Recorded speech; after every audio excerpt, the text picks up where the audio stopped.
আসসালামু আলাইকুম বন্ধুরা, আজ আমি আপনাদের একটা মজার ঘটনা শোনাব যেটা প্রতিদিনই আমাদের অনলাইন ক্লাসে ঘটে। সকাল ৮টা, তন্ময় ঘুম চোখে ল্যাপটপ খুলে বসেছে। মনে মনে প্রার্থনা করছে, হে ভগবান, আজ যেন টিচার কোনো প্রশ্ন না করেন। টিচার স্ক্রিনে এসে বললেন, গুড মর্নিং ক্লাস, আজকে আমরা একটা সারপ্রাইজ টেস্ট নেব।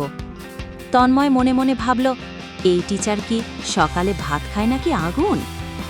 হঠাৎ করে দরজা খুলে মা ঢুকলেন। চিৎকার করে বললেন, এই তন্ময়, কলা খাবি নাকি ডিম সেদ্ধ দেব? তন্ময় তাড়াতাড়ি মাইক বন্ধ করতে গিয়েও পারল না। হতাশ হয়ে বলল, মা মাইক চালু, মাইক চালু। টিচার হেসে বললেন, তন্ময়ের মা, আমরাও ডিম সেদ্ধ চাই। ক্লাসের সবাই হেসে উঠল। মা অবাক হয়ে স্ক্রিনের দিকে তাকিয়ে বললেন, এই যে ম্যাডাম, তন্ময় তো এখনো গোসলই করেনি। তন্ময় লজ্জায় মাথা নিচু করে ভাবছে, এই লজ্জা কোথায় রাখে? বন্ধুরা, এই রকম মজার ঘটনা প্রতিদিনই ঘটে আমাদের অনলাইন ক্লাসে। তাই সবসময় মনে রাখবেন, অনলাইন ক্লাসে সতর্ক থাকতে হবে। আর হ্যাঁ, মাকে আগে থেকেই জানিয়ে রাখুন যে আপনি ক্লাসে আছেন।